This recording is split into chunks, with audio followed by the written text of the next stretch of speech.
Right guys, loads of you have been asking about my profession builds, my profession setup, that sort of thing. So I thought I'd do a video and just put everything in one place, and then if you want to have a look at it, then it's there, and if you don't, then just ignore it. So these are the profession specs that are making me sort of all my gold in the war within at the moment. Now, disclaimer here, just because I'm making gold from this doesn't mean you will make gold from this. If you have as many knowledge points as me, if you have as much profession skill as me and the same profession equipment, etc. as me, then you will have the same profit margins as me. If you do not, then you will not. And if you are behind, then you're probably never going to get to a point where this is profitable for you, because by the time you get here, then there's going to be no profit margins there by the time you get here, simply because they're shrinking so fast at the moment. So if I was you and you are behind, then I wouldn't be trying this, because you'll just probably end up wasting your gold. But here the specs are. I've told you what I think. Let's get into it. So first up, we've got my tailor, and this is primarily a unraveling tailor. So I have profession gear. Now you can see I've only got rank 4 on the cloak. The reason the cloak isn't so much important is simply just because it has no resourcefulness on it. The stats on it have no benefit to me when I'm unraveling. So that's why I'm not bothered to upgrade that all the way to rank 5 yet. Now, knowledge-wise, the main part of the tree for knowledge for unraveling is in the quality fabric tree. So you need 30 points into quality fabric and 30 points into weaving and unraveling, and that is what's going to give you your ability to craft sort of rank 3 spools from rank 3 cloths. So if you have those 60 knowledge points, you have 100 profession skill, and you have all your rare profession gear.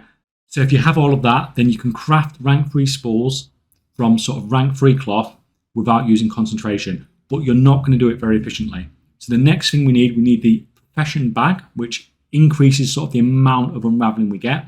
So that's going to help us do this more efficiently.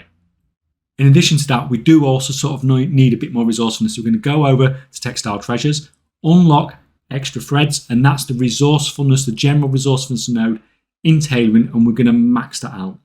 So once you've got all those knowledge points allocated, you've got all the profession gear, etc., and you've got the bag, then that is pretty much about as good as you can get with unraveling setup at the moment.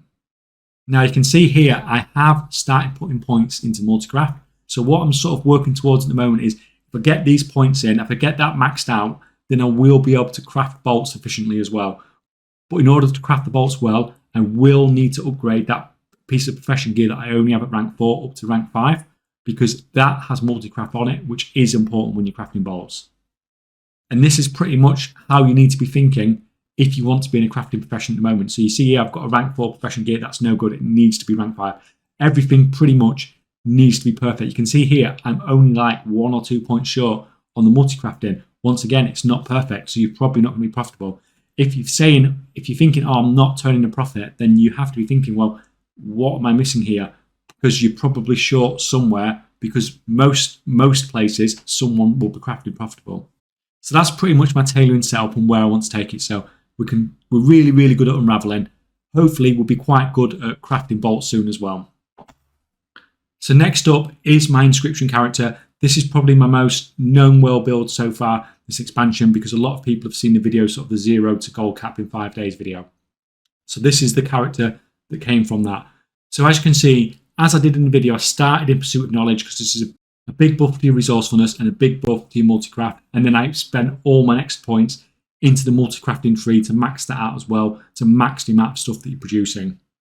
After that, I went down to detail orientated underneath, put 30 points into that to max out the resourcefulness. And now we've basically maxed out all the resourcefulness and multicrafting that we can get sort of in the Inscription tree from picking this up. And what this was allowing me to do is to produce really, really cheap sort of pigments, inks, and boundless ciphers. So that was basically the start of the build. Now with this build, I do have sort of the rank 5 profession gear as well. I do have two rank 5 profession tools with this. So I have one with resourcefulness and a resourcefulness enchant, and one with multicrafting and a resourcefulness enchant. Now the resourcefulness one is for when I'm milling inks, because it gets no benefit from multicrafting. So you just want that extra resourcefulness to sort of increase the efficiency of what you're producing.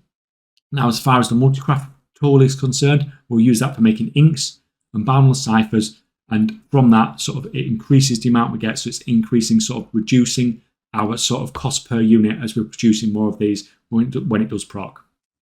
Now from there, I did start pumping a little bit into plus skill.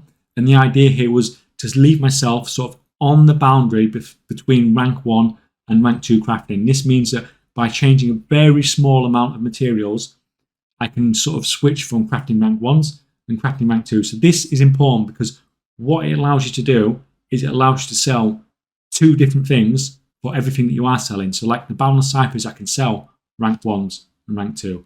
The inks, I can sell rank 1 and rank 2. And the pigments, I can sell at rank 1 and rank 2. So it just gives it so you can put so much more stuff in the auction house, because the vast majority of the time when you are crafting faster than you're selling.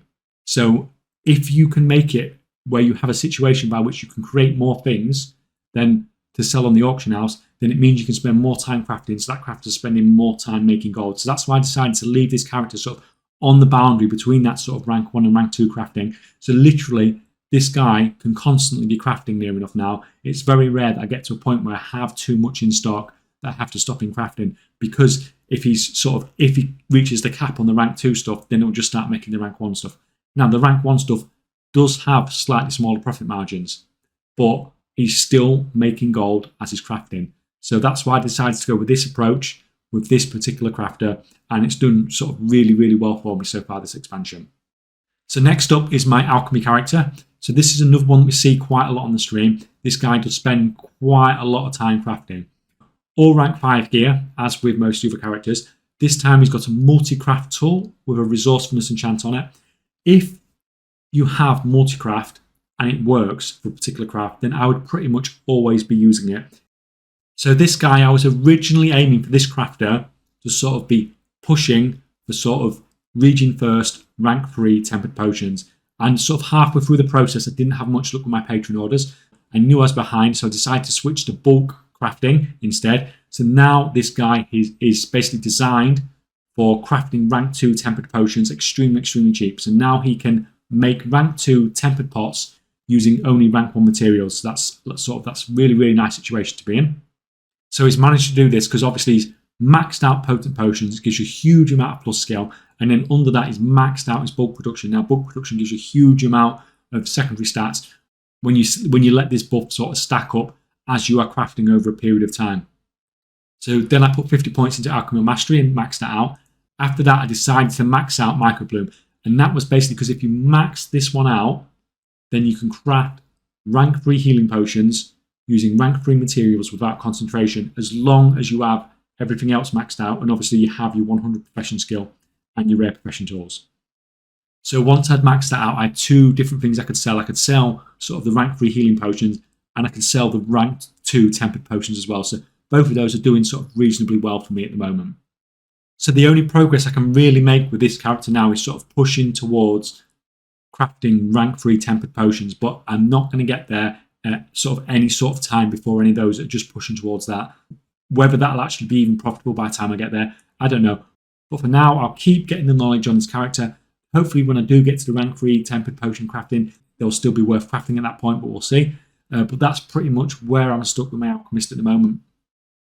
So next up is my Jewelcrafting character, and with this particular character I decided to go for prospecting. Now you can see I've only upgraded 2 pieces of profession gear up to rare, and that's basically because the plus skill doesn't really give me any benefit, and one of the pieces of the profession gear doesn't give resourcefulness, which is the only thing that's useful to me as someone who's trying to prospect. So I didn't bother upgrading that one. Now this character may create vials eventually as I continue to get more knowledge points and fill out that shaping tree a bit more. At that point, I will need to make the other piece of profession gear rare. And in addition to that, I will also need a multi-craft tool, so I need to craft both of those if I want to craft vials eventually, when I do have enough knowledge points to do that. Prospecting has been okay this expansion, but I haven't found it to be sort of particularly mind-blowing.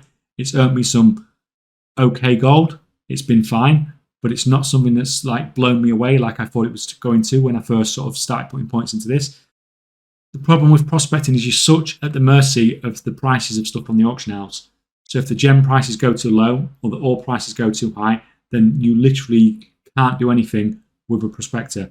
Now, a lot of the time you can make a little bit of gold, but it is just a little bit of gold. And for that, you need to spend quite a lot to set this up because it needs quite a lot of knowledge points to be able to do this. It's a fine build. It's okay overall. I think once you can craft bios, you might be able to make a bit more profit as you can turn a lot of that sort of byproduct of prospecting into something more useful. But for now, it's just an okay build. It does its job. So next up, my enchanter. And as you can see, he is absolute garbage. And basically, so I made quite a lot of gold from this guy at the start of the expansion. This is basically a lesson in knowing when to walk away. So if something is not making you gold anymore, and you don't have a plan for it to make you any more gold, and you're not doing this for fun, you're doing it for gold making, then at some point you have to draw a line and say, well, this is not working, so I'm walking away. This guy was making me a lot of gold, and then I sort of ended up not being in the enchanting market anymore because of how competitive it got. So I walked away, and then at that point, well, if I'm not going to go into the market anymore, then why do I carry on progressing with this character? So that's what I did. Just gave up on that character. Spend your time and gold elsewhere to progress other professions that may make you some gold. So I showed you that one just to show you that, yes, he was making me a huge amount of gold at one point, but then I've just walked away from him completely. So the last one we're going to look at is my mining, herbalism, gathering character. Now, I say this to you guys over and over again. I am not a gatherer, okay? So I'm not sort of specialized in this area, but I'm going to show you my build anyway, seeing as you guys keep asking for it.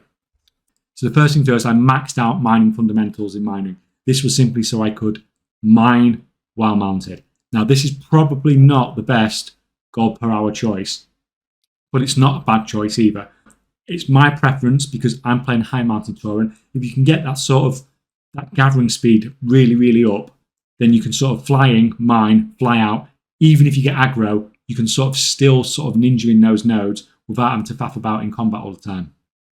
And obviously, it's not necessarily more efficient in the amount of sort of the value of what you gather over an hour, but it's definitely sort of more user-friendly to be able to mount and mine at the same time. So after that, I put 50 points in Plethora of Ore, which is, massively increasing sort of my skill across everything. And then lastly, I've started to max out the bismuth tree.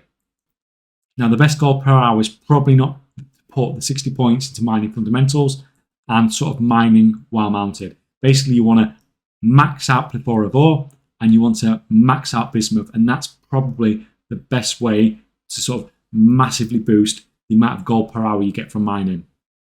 Now, as far as sort of a profession tool is concerned, it's highly debatable between perception and finesse. Personally, I prefer perception just because I like sort of the extra null stones, but finesse as well, especially sort of as a lot of the value of what you're getting is from sort of the bismuth. So increasing the amount of that is sort of really, really helpful as well. Either of those works fine. Just because it's my preference, it doesn't mean it's particularly right. Now, as far as herbalism is concerned, I didn't actually get mine while herbing. I didn't put the points into botany. Instead, I put my points into bountiful harvest just to increase the amount of skill I've got. I put my points into microbloom. That was pretty much a mistake, I think. So when I did this, the price of sort of the higher ranks of microbloom would sort of reasonably well. But now the prices are sort of really squished together, and there's not actually that much difference between sort of a rank 1, rank 2, rank 3. So this was definitely a mistake. If I went back and did this again, I'd probably put the points into herbs that sort of give more value. And that's basically what I'm going to do from here. I'm going to max out all these herbs before I consider doing anything else. And I should hopefully unlock a couple of profession books for the herbalism this week. So it should really push along the skill on that, because this one is quite far behind on the knowledge compared to the miner. So anyway, guys, that was all my profession specs at the moment that sort of either have or are making me gold in the war within. Anyway, guys, thanks for watching, and I'll see you next time.